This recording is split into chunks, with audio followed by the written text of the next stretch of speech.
우리가 매일 쓰는 스마트폰, 아침에 쓰는 커피 메이커, 이 모든 게 다 전기로 움직이잖아요. 근데 신기하지 않아요? 이 전기가 어떻게 이렇게 똑똑하게 제 할 일을 딱딱 알아서 하는 걸까요? 사실 여기에는요, 일종의 정해진 언어와 문법이 숨어 있습니다. 오늘 저랑 같이 그 비밀스러운 언어를 한번 해석해 보겠습니다. 자, 그럼 이걸 한번 보세요. 딱 봐도 엄청 복잡해 보이죠?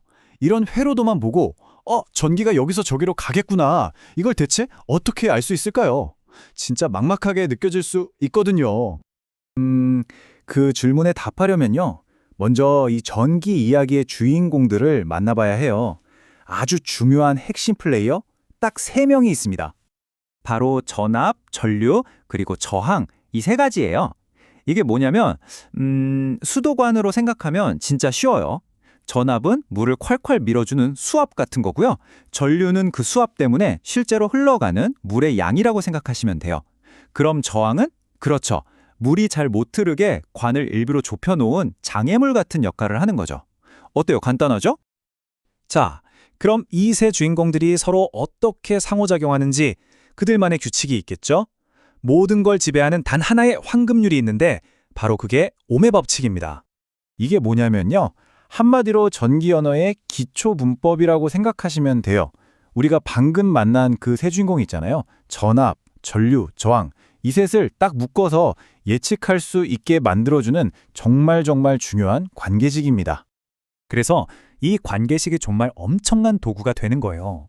왜냐하면 3개 중에 2개 값만 알면 나머지 하나는 무조건 계산해낼 수 있거든요. 거의 마법의 공식 같은 거죠. 좋아요. 그럼 회로에 이 저항, 그러니까 장애물이 하나가 아니라 여러 개 있으면 어떻게 될까요? 이게 또 재밌는 게 이 장애물들을 어떻게 연결하느냐에 따라서 상황이 완전히 달라져요. 이 연결 방식이 딱 2가지가 있는데 이게 회로의 성격을 180도 바꿔버립니다. 하나는 장애물을 줄줄이 세워서 길을 더 막는 방식이고 다른 하나는 오히려 길을 여러 개 터주는 방식이거든요. 이 차이를 아는 게 진짜 핵심입니다. 바로 이거예요. 이게 핵심인데 직렬 연결은 길이 딱 하나뿐인 외길이에요. 그러니까 전류가 꼼짝없이 모든 저항을 하나하나 다 거쳐가야 해요. 그런데 병렬은 길이 여러 갈래로 나뉘는 거예요. 전류가 이쪽 길도 있네 저쪽 길도 있네 하면서 나눠서 갈 수 있는 거죠. 고속도로 톨게이트에 창구가 여러 개 있는 거랑 똑같다고 보시면 돼요. 근데 사실 우리가 쓰는 스마트폰 같은 실제 회로들은요, 이 직렬이랑 병렬이 막 뒤죽박죽 섞여 있어요. 보기만 해도 머리가 아프죠. 하지만 걱정하실 필요 없습니다. 아주 간단한 방법만 알면 이런 복잡한 회로도 생각보다 쉽게 풀 수 있어요. 여기서 핵심 꿀팁은 이거예요. 복잡하게 얽혀있는 병렬 부분 있죠? 거기를 먼저 찾아서 하나의 통합 저항으로 바꿔버리는 거예요. 단순화시키는 거죠. 그러면 아까 그 복잡했던 회로가 눈 깜짝할 사이에 엄청 간단한 직렬 회로 문제로 변신합니다. 자, 그런데 회로가 이것보다 훨씬 더 복잡해지면 오메 법칙 하나만으로는 좀 부족한 순간이 와요. 이럴 때는 좀 더 디테일한 교통규칙이 필요하거든요. 바로 이때 등장하는 해결사가 키르히오프의 법칙입니다. 첫 번째 법칙은 전류 법칙 또는 접합점 규칙이라고 불러요. 이건 너무나도 당연한 질량 보존의 법칙 같은 아주 근본적인 원리에서 나온 거예요. 무슨 말이냐면 되게 간단해요. 전기가 흐르다가 갈림길에 만났다고 해서 전기가 갑자기 공기 중으로 뿅 하고 사라지거나 없던 전기가 짠 하고 생겨날 수는 없다는 거죠. 그냥 들어온 만큼 그대로 다시 나가야 된다. 이겁니다. 자, 2번째 법칙은 전압 법칙, 다른 말로는 루프 규칙이라고 하면 돼요. 이건 에너지 보존 법칙이랑 관련이 깊어요.